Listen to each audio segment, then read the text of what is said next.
Folks, welcome to Metal Wani. With us today, we have Canadian masterminds, Kataklysm's lead guitarist JF with us, and my buddy Akshay Sharma is as well. So, how are we doing, sir? Very good, very good. Just like I said, just got my coffee. I'm ready to rock. Fantastic. Now, just month and a half left for the highly anticipated album of Gods and Ghost. Excited, nervous, what's happening in the camp? We're very excited because we know that we have a strong record, and we're very happy with the results ourselves. But like we're getting such a good feedback from everybody from like the metal world. It's great because like to me there's nothing more rewarding than having our little metal community behind us, and it's Right. just it's a great feeling to talk with everybody all over the world, and we're getting great feedback for the record so far, and also like it's nice also to put out a new record because we get to talk with friends that we haven't talked in a while, so it's a good thing. That's awesome. Now, you released a new single, which was, I think, a week back, which came out, and fans are absolutely loving it. So, for you, as you know, the founding member of the band, for others as well, how has been the response? I'm sure you would have done some research to find how fans have responded so far. I mean, for me, I'm a little bit in touch with fans through my Facebook page, and I try to answer people and talk to people there. Mm-hmm. But mostly, I think I got more feedback from my close and personal friends, like from back home, and they're the ones that they were at my place, and I played them the record, and they were like really blown away by it. So like to me, it means a lot, like for my old time close friends to approve of their album. So I was like, okay, so I was like, if he likes it, then it means it's good. I'm happy. Right. That's awesome. Now, the single which you released pretty much defines the album to an average listener. So it has to be said that you got 10 mighty tracks on this album, each mightier than the other. Or let me correct myself, it's like each complementing one another, yet you chose Thy Serpent's Tongue as a teaser or as a first single. What made you guys, as a band, to select this track? It was so hard to select a track, even like just for the release of the single, and then it was super hard to select a track for the video track as well. So like we got into a discussion with the label and our friends, and even Andy Sneap, the mixer, and everybody had different opinions, but we chose Serpent's Tongue because we thought it was the one that represented the most Kataklysm. It was a perfect mix of the old school kind of sound with the newer stuff we've been doing lately. So I thought it was like the perfect track to showcase first, but it was really hard to make a choice. Like, even for the videos, we decided to do 10 videos because we didn't know which song to pick first. Right. That's awesome. So, Jeff, I wanted to discuss one point. Now, I heard this album a couple of times, and if we look at the very first track of this record, now you send out the following message, and I'm quoting the message. The message is that you say that your God, you didn't cause all this, your God did. And this is followed by a man screams of, I am God. So I'm referring to the very first track here, and this is sort of the opening words of the track. I want to express that this has a very deep meaning. This can be interpreted in multiple ways. So Yeah. we'd really love to hear, yours, Kataklysm, ideology behind this. Our ideas for us, this of Ghosts and Gods, we kind of wanted to tackle the subject of like religion versus science versus like many what people believes in, and like I feel like in this world in 2015 we're getting almost harassed by all the religious wars still today, and Yes. like we Kataklysm, we're not religious people. We're just basically believing in life and being here and enjoying it to the fullest, because who knows what happened after. And if it happens to be something, then great. If not, then that's all there is. And like we for us, it was the intro was kind of like it was a perfect way to start the album because it feels like this guy thinks he's God, but the other guy is like, okay, if you're God, like let's see who's better at killing, like you or me. Yeah, I So understand that.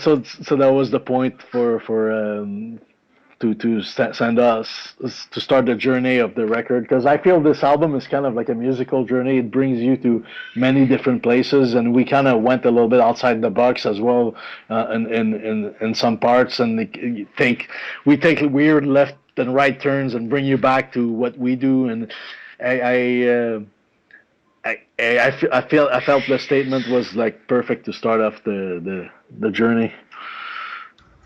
I have to agree with you. That was the perfect statement to this album. Absolutely beautiful, and I cannot agree with you more. So moving forward, Cataclysm has always had strong messaging in your albums. You start from the very beginning to where you are now. You've always had the messaging, and we want to know what is the message that Of Ghosts and Gods hides. You have a plethora of tracks, and these are mind-blowing tunes. I have to admit now. What No, is the thank you. message that you are hiding here? Yeah, there's a few different ones. Like I said, the main theme is about the like people's belief and like the like I said, like the conflict between religion and science, the eternal debate.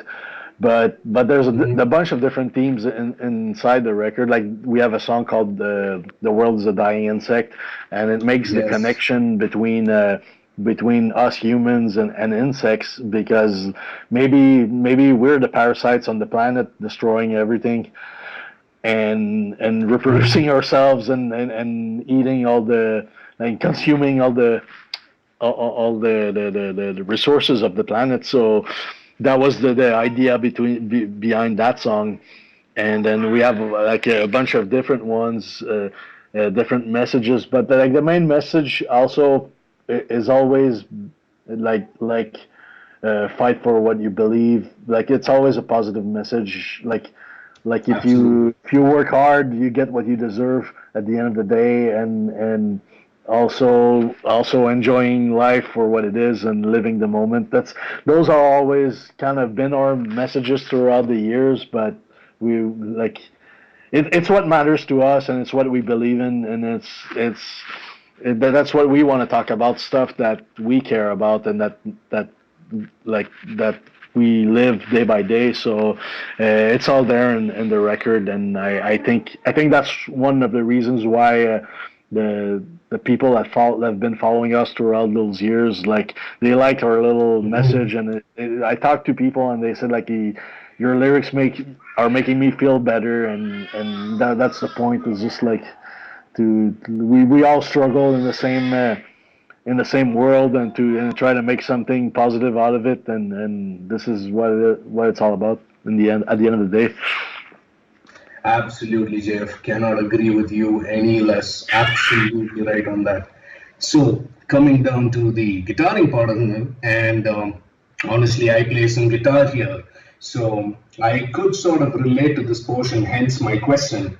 Now, riffing has always been the epicenter of death metal music. You look at death metal as an essence, as a creation by itself, it's always been about the riffs, right? But Cataclysm, that's you in Cataclysm, your riffs are loaded with a lot of soul reaping melody. That's not something you hear every day.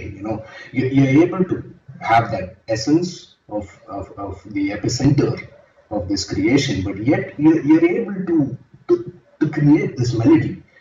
My question to you is that is this a risk or is this a choice? Is this that is something naturally that comes to Cataclysm, or is this something um, that you strategize and create? I think it's like with like any musician, you go through. I see it, any musician's career. It's like a journey, and you start somewhere, and go explore like from there, and you try to, like, for us the key thing is like we all love our roots and we all love where we come from and the stuff we used to listen to when we were kids, and and and we evolve from there, and we all listen to different kinds of music and play different kinds of music, like uh, and then together, when we get together and write an album, like we write a Cataclysm record, that's we try to put all our influences that, like, we want to stay true to our roots, but at the same time we want to incorporate all the other cool elements that we like, and make it something special. And I think we succeeded at creating our own sound and our own kind of world around our music, uh, by doing so. And I think we, like, people would listen to us. It's still considered like extreme music or death metal, but in some Mm-hmm. ways it has a million different elements. Like when we write, we like we'll come up with an idea and be like, okay, this is great. This is the we know this works because we did it before and it works amazing. So why don't we try this instead and just take a complete left turn and bring the whole song somewhere completely different, and then you bring it back to what to the intensity it started with, and stuff like that. And I think it makes the whole listening experience much more interesting, because when you start the record, you don't know where it's gonna go. Like you kind of know, but there's a bunch of surprises in there, and there's a bunch of cool things in different songs, and I think that's the Yes, interest. absolutely. It's the interesting part of it, and then when you get to the end, and you're like, man, I want to listen to this again because that was cool. It's the idea behind it. We try to incorporate a lot of different element that we like, that we think belongs in this music, even though it comes sometimes as a surprise, but then it works with the rest of our root sound. I should say. Yeah, agreed with you on that. Thanks, Judge. Absolutely. Now, there's something very unique about Cataclysm is the way you guys mix, like you discussed, the way you maintain the integrity of the band by creating that core Cataclysm sound with melodies and Hmm. brutality. But then again, there's a darker tone on this album as compared to the previous album, Waiting for the End to Come. So was this an intention to let's say get more of a, because the titles are just a lot. I mean, there can be many meanings behind the album title. So was it like intention to go a little more darker on this album, just to explore some different musical, territories? I know we always try to go like we like all everything that's dark and powerful, and also like the melodies that you want to cut your veins like when you listening to it, All and right. I think no, we wanted we wanted this ultimate metal sound for this record, and that's one of the reasons why we used all the different producers on this record, because Mm-hmm. we recorded everything ourselves, like in my studio, but Mm-hmm. we used Mark Lewis in Florida for the vocals to get like a different edge on Maurizio's vocals, and I think he got Right. some really good stuff out of him on this record, and then we sent everything to the UK to Andy Sneap for the mix, and he did a phenomenal job as well. And Absolutely.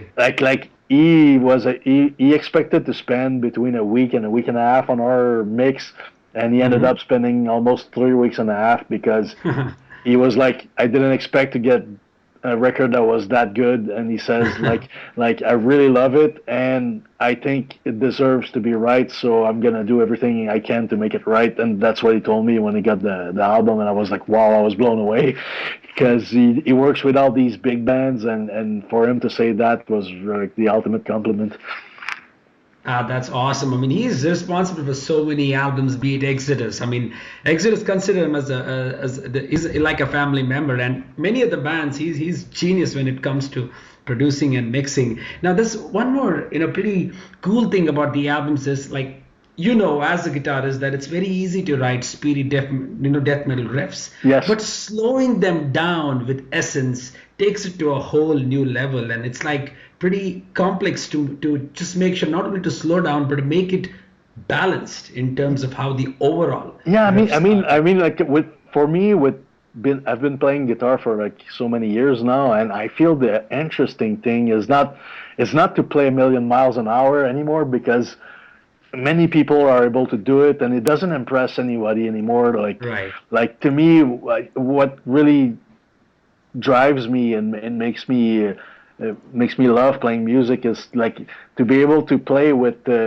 texture, and have the extreme parts to makes you feel angry and good to release your anger, and then you Hmm. bring you go and slow it down like half time or full time slow, and then you drop everything, and it makes everything sounds a million times heavier than it would if you kept the tempo super high, or things like that, or a melody if you slow it down a bit, and it makes it feel like a lot more eerie, or darker, because like you have to find the perfect tempos for all the parts, and True.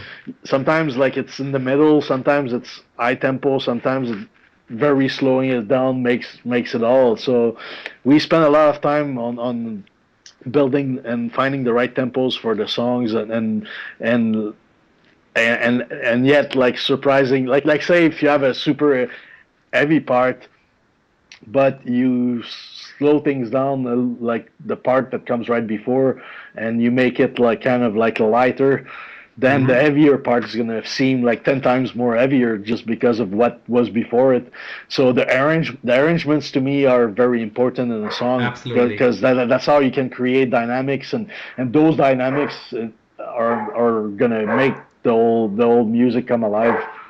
Absolutely right. Now, it's pretty much normal for drummers to fill in, the death metal stuff with blast beats all over the place. But Oli gives you an impeccable amount of variation and breathing space, which in a way defines your sound. I mean, looking at Waiting for the End to Come and now with the new album, what are your thoughts on his drumming? I mean, he's just not a normal drummer coming up and playing those beats and go away, but he just wants to make sure that there's that essence and give some Yeah. space on your He's riffs. that's one thing I like with Ali, because he's a very phenomenal drummer, and he could be one of those guys that plays like a million miles an hour all the time, but he's not. He's very tasteful with Hmm. writing music, and I feel that Waiting for the End to Come was, we didn't know him that well because he just came in the band, and we wrote the album like right away, kind of like as a session member, and Hmm. as a stranger almost with us, and it was kind of weird when we wrote the Waiting because of that, because we were used to work with Max for so many years. But Right. I feel that now, because we did all these shows and tours, and all the work we've done together so far, like now we're bonding a lot more, and this record is was so much easier to work with him, because we know what he likes, he knows what we like, Right. and we know each other very well, and we became friends with the last 2 years. So Hmm. now writing this album, you can hear it on the record that like we're a unit again, like we're everybody knows what to do, and we knew Hmm. everybody knew what we wanted, and it just worked really good. So Awesome. I'm very happy to play with him as a musician, and he also live, like he's such a solid drummer, but they also add his textures and his feeling to the music. So it's Right. so fun to play with. Ah, fantastic. So, JF, I know we touched upon the point of vocals a little earlier on, but I want to touch on that again. Now, Uh-huh. Morizo has always been the voice of Cataclysm, and he has always been phenomenal. But if we have to talk about this album of Gods and Ghosts, he sounds like an absolute beast behind the microphone. So we really want to know, what is the inspiration behind this? What's his secret, JF? Can you let us know it? Like like one thing that we wanted to achieve on this album is like uh, I always felt that Maurizio like was almost a better vocalist live than in the studio, because like he Mhm. was I was telling him, like he's such a passionate singer, and he puts his heart on his sleeve and his emotion on his sleeve, and he's like he belches out, like he belches and get into his character live every day, and we were like, man, we need to capture that and put it on the CD. And if we manage that, then it's gonna be like the best thing ever, because he's got so much passion, and that's one thing that I think working with a guy like Mark Lewis, we succeeded at getting out of Maurizio. I think a little bit more than say working with me, because I always recorded his vocals, and I feel that maybe because we're friends and because we're playing the band together, he wasn't maybe able to get that performance onto the record, the previous records, and now I feel with this one he really nailed it. So finally I'm like, it sounds like you, and it sounds like it should sound, and I'm super happy about that. He did a great job. I'd agree with you on that. It sounds amazing. That's really cool, because I mean, I'm surprised that you said you didn't kind of like his vocals. No, I really like it. I think it's always been like really, really good, but I always knew we could do better. I love his vocals on all the albums. To be honest, I love his vocals. I think he sounds great.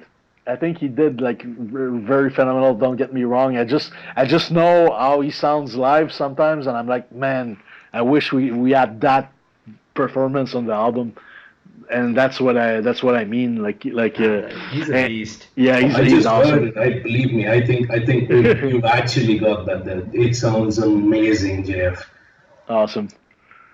Fantastic. Now, what about the tour? I mean, it's always important for you guys to take the album on road, because that's where the magic happens. Fans get to witness these, bone-crushing riffs on stage. So yeah, and it's also a fun part for us to go out and tour and play the songs for our fans. And I feel Kataklysm is we have our own little world and our own little core fan base everywhere in the world, and I'm so amazed that every time we put out something and we go out there, people come and support it, and it's just so cool. Like I'm looking forward to the tours, and we're starting this summer with all the open airs in Europe. We have 18 open airs to play.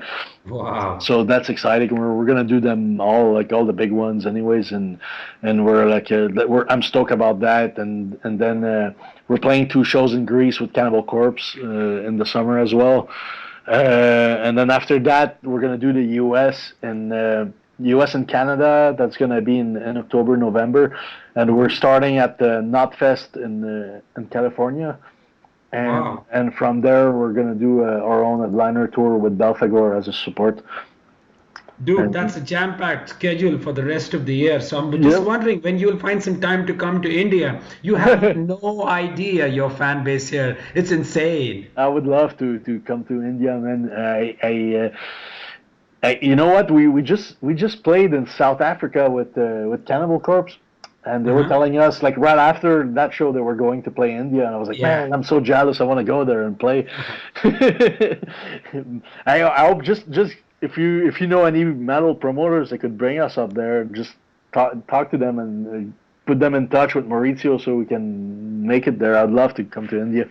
Definitely. That'll be an honor seeing you guys. So before we conclude the interview, how about you define this amazing album in just one sentence? I just wanted people to, like, if you're into the band or if you're into like metal, extreme metal in general, just check it out. I think it's a good piece of art, and it's a good musical journey, and I feel like just give it a shot and listen to it. I really believe we did a killer piece of art, and for anybody interested, just check it out. I think you won't regret it. Thank you so much, Jeff. Have a wonderful day ahead. Thank you very much. Thanks, Jeff. Have an awesome day. Bye. Cheers, buddy. See ya.